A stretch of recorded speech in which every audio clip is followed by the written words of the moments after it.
Hello everybody and welcome back to another episode on the official Hermitcraft Modsauce server. Are you excited for some modded Minecraft? I know that I am. I've really been in the mood for Minecraft lately, and today we're going to start off with me having a little wander around this area looking at things. However, I'm not going to be talking about what we're looking at. I'm actually going to be telling you some information about the release of this pack. Now, we do not have a date as of yet, but it could be quite soon that the pack is going to be released to the public, so I wanted to inform you on what exactly the situation with the pack is. So we are currently a 1.7.2 pack, and the problem with this is that shortly after 1.7.2 was released by Forge, 1.7.10 came out, and so now most of the modders are moving on to that, which means the packs, or the mods even, are unsupported.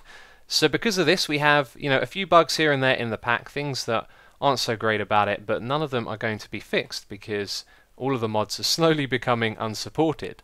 So because of this, we're going to update to 1.7.10, and that means we're going to have to remove a few mods from the pack. And it's not going to be really too much of a big deal because it isn't a public pack yet. It's not going to affect a lot of people. It's only going to affect us hermits here on the server, and we're all pretty much cool with it because it means we're going to move towards getting that pack out a little bit sooner. And this building looks interesting. We're going to go up here and have a look at that. So when we update to 1.7.10, we're basically going to be the testers for all of you guys. We're going to be playing on here, making our videos, and also finding out what does and doesn't work in the pack. This is a very nice looking building, I've got to say. And there's a button there. I'm definitely not going to press that because I have no idea. Telesposer. No idea what that does. Maybe it teleports, who knows.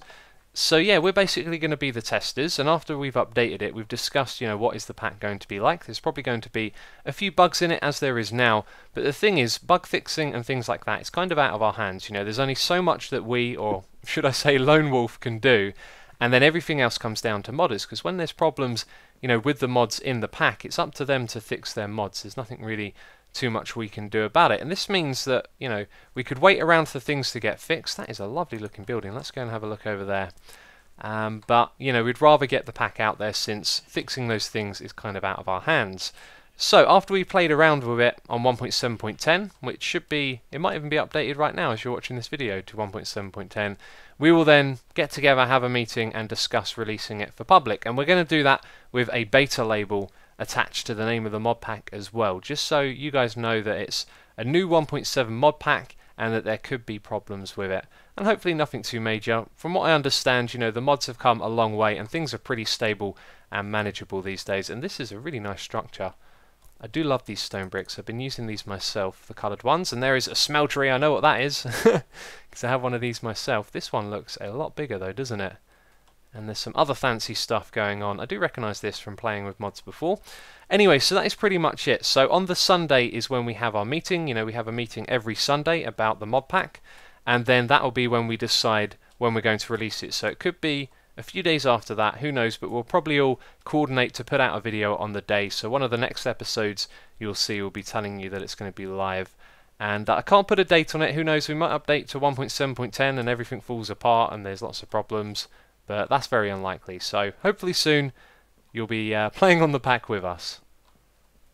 So we're back, and what are we going to talk about? I don't know, because I've been doing lots of bits and bobs, but I've kind of lost track of everything that I've been doing. I have been working down there on the base doing some smelting and breeding the animals and doing a whole bunch of other stuff in the area, but let's go down here and have a look, because I finished the XP room. It isn't too glamorous. I do really want to learn about some more building blocks. I need to figure out how to find out about them because I've seen so many cool things that you can do, like the Forge multi-blocks actually, like we just saw a moment ago, and things like that I just want to use. So down here in this little room I'd like to use that, but this is kind of looking how I had imagined it, and we've got this glass here to section it off from the main area down there where we're going to have storage rooms and all sorts of things.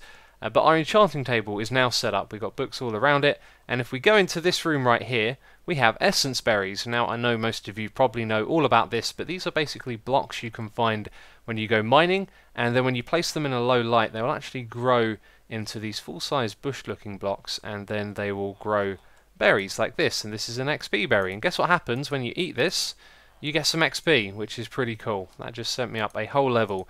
So I've been just putting this in here and harvesting it from time to time, and I plan on going caving and getting more of these to fill up this room. But look at how many of these berries we can get in a harvest here. In fact, I think we've just got a few more blocks. There we go, that might be all of them. There's a couple over here. There we go, so we've got 27. If we eat these, can we get to level 30?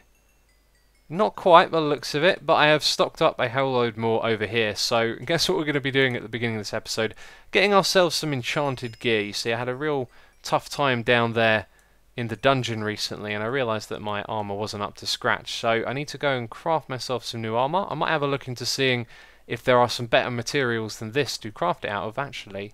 I think we'll go and use some diamonds, because I do have enough to make a full set of diamond armour. So we're going to get ourselves nicely equipped, which means when we go back into those dungeons, we'll be able to go further down there and get more loot from them, which is pretty cool. Anyway, I'm going to do this enchanting off camera and show you what I get. So we got some okay enchantments. The helmet was pretty good, but the rest of this isn't so great. However, this has something called haste on it, so I was checking this out, just pacing back and forth. I'm going to do a proper test where I time this, but this is the speed of us moving forward. Then we put on these boots, and it's definitely a little bit faster. It doesn't change the field of view though, but moving around faster is definitely a nice thing to have. So that's a pretty cool enchantment. In fact, yeah, I can actually kind of feel it now, just moving around. It is a fair bit pacier. But this thing right here, I thought I'd combine that with a protection free book. However, we need 14 levels to do that and to rename it as well, so I'm going to have to wait a little bit before I can do that. But this book was something that I got from the fish nets, is that what they're called? The fish traps over there, which is pretty cool. They just, you know, over time give you some cool books of enchantments. And another thing that I did, by the way, is the smeltery here. I just kind of rearranged things. It felt a little silly having all the stuff on this side when it's down here is where we kind of stand and work, and so I think it looks a lot nicer and it's a little more practical as well. So the diamond armour, it was amazing. I could go all the way down to the bottom area of the dungeon and fight the blazes and horrible monsters down there, and I actually kind of got caught up in doing all of that and spent a lot of time down there. But I did get us some blaze spawners. Check this out, we have 2 blaze spawners over here. We now also have 3 creeper spawners, so real soon we're going to be making a farm with these. But I got some blaze rods, which is something that I was looking for. I also found this little amulet over here, by the way. This stone, it slowly recharges held wands, so it's part of Hermitcraft. I know that's a magic one. If ever I want a wand, I've got this to recharge it. I don't know if it's good, but it looks pretty cool with all those Era and Terra and Ignis and all those other things there going on. But anyway, we're going to craft another tool, another one built for purpose. It may not be the best or most efficient way of making one of these, I don't know, but it's going to do a job, and that's important. So over here in this table, there is this thing right here, the lava crystal. If you add this onto a tool, it will smelt anything that comes out of it. And we're going to be making an axe, and I realised that you can also use this for other things as well, so I might experiment with that, but we're going to make one of those for now. There we go, we got ourselves a lava crystal, and I've already prepared the rest of the things. Okay, that still hasn't come through. Why is that? Okay, is it going to work now? I've also got a feeling that's the wrong piece. Something's going wrong here. This should have been done by now. I then put another ingot in there to smelt, and it's still not working, and I can't pull that out. That's strange. Well, that took an unreasonably long amount of time. It turns out I was not putting enough into this thing. I think it needed 8 ingots to make one of these, and I was giving it about 5 or 6. There it is. So that took a little bit of time. It also gave me some time to think, and I made this Cobalt Tough Rod over here. Now, you get a faster mining speed from this, but I don't think that mining speed affects the rods. So let's just go over here and put our things in here. We're making a lumber axe, so we got that for the extra modifier. We got a steel large plate, which I had lying around. I would have liked to have made a cobalt one as well, actually, but I might just go into a creative world and play around with the different combinations. But if we put this thing in right here, you can see our durability is 4,300 and our mining speed is 2.66. And I was thinking, because it was cobalt, it might be a little bit faster, but that doesn't seem to actually affect the rods. So this thing right here has a little bit more durability. You can see there 4,850, but the same mining speed, so it makes more sense to go with that one. It would be nice if this thing could mine faster, and because we're going to be putting mossy on it, it doesn't really matter too much about the durability. But anyway, there we go. There is our lumber axe. How many modifiers do we have? 4. So we can put that thing on, we can put 3 of those, and that'll be it. So this is where we do it. I'm forgetting things already. Do we put it in that side? I don't know what I'm doing right now, do I? There we go, that's the way we do it. So now that's going to auto smelt, which is going to be really interesting. And we want this thing to repair as well. And that looks seriously awesome. And there goes all of our modifiers on that thing. I don't mind if it's slow, it's all about the auto smelt. But before we head over to the tree farm to do that, I thought I'd also show you this little guy over here. We got a blaze skull now. Now that's obviously not in the vanilla game. We actually have a custom mod made for this so that every mob in the game, including ones in the mods, has their own head like this, which is seriously cool. I do like that, and I'm hoping to add more to them over time. However, there doesn't seem to be too many, you know, regular mobs that just you kind of encounter out there in the wild, like you might a creeper or a skeleton. And I'm going to guess that, you know, the custom mods are in their own dimensions or something like that. I think I keep saying mods when I mean mobs. That is very confusing. And oh yes, one last thing. I have a wizard's hat. Look at that. I like that. Let's take off the armor for a second. Yep, that looks absolutely ridiculous. This hat thing is really amusing. So I was just thinking, this axe that we made it out of steel because that's our material for repairing, but this thing has auto repair. So maybe we should have used Cobalt or something like that and it would have been a little bit better, but who cares, we're learning and this thing is going to be awesome. By the way, the tree farm project, at the moment what I'm doing is I'm planting down different tree types and figuring out how many saplings they drop, you know, compared to how they're arranged, so that over time we can optimize it for all the different tree types, because there are a lot in this game. But let's do this. This is going to be absolutely awesome. That looked really cool. I didn't expect to see the animation like that. You saw all of the little fire particles like you see in a spawner, I guess. And look at that, we have got ourselves tons and tons of charcoal. I think one thing we might have to do soon is make a pick that has this on and use it when we go mining. But as of right now, I've got a little bit of cleaning up to do. You can see there's more charcoal up there in the trees, and always with these ones, they leave some leaves behind and then you have to go around and clear them out manually. So I'm going to grab my axe and do that quickly. So I didn't clear all of the leaves, but I did get a lot of charcoal from this thing. Check it out, that is a ridiculous amount for such a small amount of effort put into this thing. I was thinking, you know, we've got loads and loads of saplings down there. We could just line them up in a field, let them grow over time, and then go over with our super axe, and we would have charcoal for days, which is awesome. And a big thanks to DMAC for suggesting this as well. He recommended putting the auto smelt on an axe, which is an awesome idea, because now we've got, you know, a really cool fuel source here, a very easy way of getting charcoals. But what we're going to do right now is actually talk about the barrels over here. This thing right here is the dolly. We've already talked about that. This is from a mod called Jabba, which stands for Just Another Better Barrels Attempt. Now this thing right here itself can't actually pick up barrels, but I think it's able to pick up the barrels from its own mod. I mean, that would make a lot of sense, right? But my friend Monkey Bee said I should check this out because these barrels apparently can hold a lot more, and they also do something very cool. Now, I'm not sure how much I'm going to use these because I don't like the way these barrels look. Let's just place down a couple over here.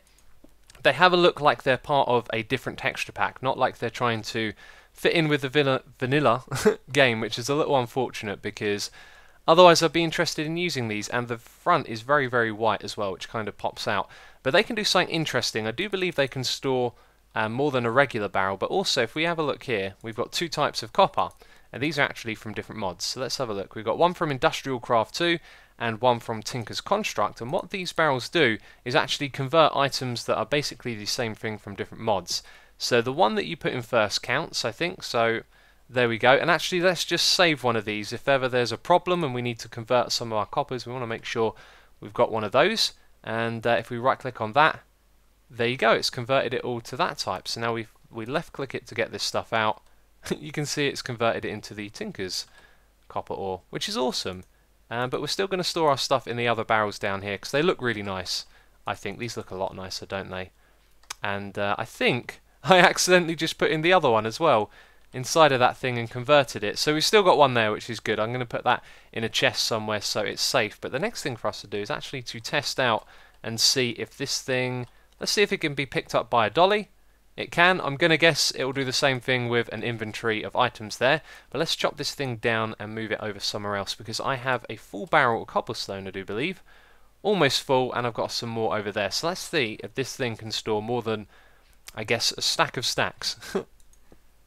So these barrels actually have an upgrade system. If we hover over it here, you can see it has a structural level and upgrade slots, and apparently you need to upgrade its structural level to receive an upgrade slot. So that one is a structural upgrade, so if we add that, it still says level 0. It didn't actually use it when we right clicked. Maybe we have to start off with an empty one. Do I have an empty one lying around?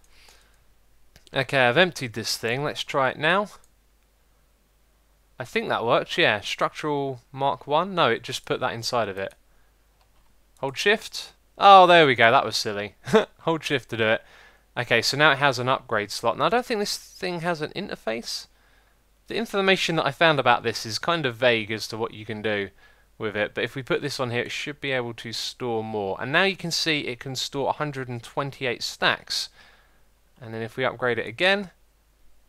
Okay, so you have to make like a tier 2 upgrade, but I couldn't find a recipe for that.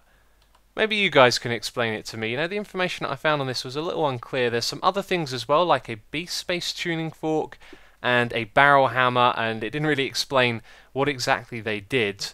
However, apparently these things are very customizable. You know, if you use them with hoppers or pipes to transport items into them, you can tell them what types of items are allowed to go into here, where they can enter and exit the barrel as well. So it's something to look into when it comes to storage. But speaking of storage, we're going to do something real simple right now. I think it's time we moved all of this stuff down below, because this space, it just doesn't look that good up here, does it? And we need something a little more expandable and a bit more permanent. So I've started work on the storage area, and this corridor here, by the way, I plan for it to go down, across, and then back up again on the other side. Maybe it will lead into a floaty room opposite to this one, but on the right hand side here is where the storage room is going to be. Now we can expand this in this direction indefinitely because we haven't built anything else in the area, and our barrels are going to be the walls here on the sides, so there's space behind them if ever we need to, you know, hook them up to pipes or hoppers or anything like that to create an automated storage system, which I'm sure we'll get around to at some point. But let's talk about the materials in this room. First of all, the roof is just made out of the white stone. I like the way it comes down here. And then the floor is made out of this Sakura slab and the palm wood slab. Now this is really nice and warm orange texture, but also it points in a different direction, which I think is pretty cool. And I like the way this meets up with the Sakura wood, because the detail on this wood type is orange and it's almost the same colour as this one. So that's going to make a nice little detail there, but it's above that is where all of our barrels are going to go, in this space right here. So I looked into making some, and I made this Sakura wood barrel right here. I don't want it to be the same texture as the stuff down below, but what I found out is that this factorization barrel, which is the mod it's from, seems to support certain wood types, and it would appear to support the ones from the Natura mod, which is this one right here. And if we go around to our other barrels over here, this wood type, which I'm not going to try and pronounce, is also from Natura. So I tried it with some other wood types that weren't from it, and I couldn't turn them into barrels. But I did have a look at the other wood types in Natura. In fact, we can see it here on the screen. Whereabouts are they? I cannot actually... Oh, there they are at the top, like ghost wood. That looks really cool. Maybe it's a little small for you to see, you know, in the video, but there are some really nice looking wood textures from this mod, so we're going to have to look into that, and maybe we'll use those for the barrels, but for now I haven't got a texture that I really want to go with, so we're just going to use the ones that we've got up there. So now I have the almighty task of moving everything from up there down into our new storage area. It is not a simple task to rearrange a lot of items, let me say that. It's taken me quite some time to decide on the layout that I want to go with, and also moving these items around is a bit painful as well, but this is the layout we will go for. We've got our iron chests at the bottom on this side. Now these things, you put a chest in the middle of the crafting bench, you put iron around them, and then they make a chest that has this size. And it also comes with these buttons, which I think... Oh, no, okay, it brings up a menu. I thought these were going to arrange things, so those things do. Oh, so it's going to remember how I put them in there. Well, that's interesting. Anyway, yes, we've got those at the bottom. We've got our bigger barrel things from the Jabber mod here, and then up the top we've got the regular barrels. So these are going to be my materials that I expect to gather in bulk. And then at the very top here we've got carpenter's blocks, and I've hidden a light source behind that.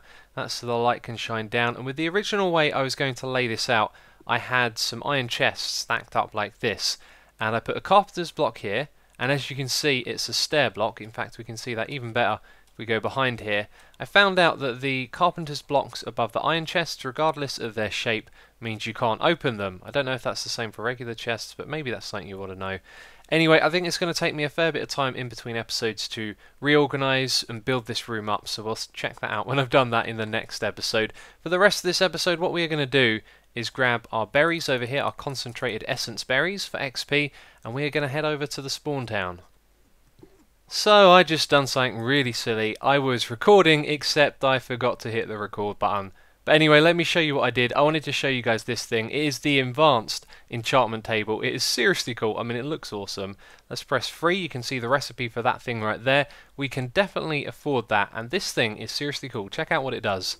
And by the way, I absolutely love that you can access your armor down the side here. That's really clever. You know, you always have to take this off before going into the GUI in vanilla Minecraft, so that's a cool little addition. But basically, you can put your items on here, and then you've got sliders for the different levels.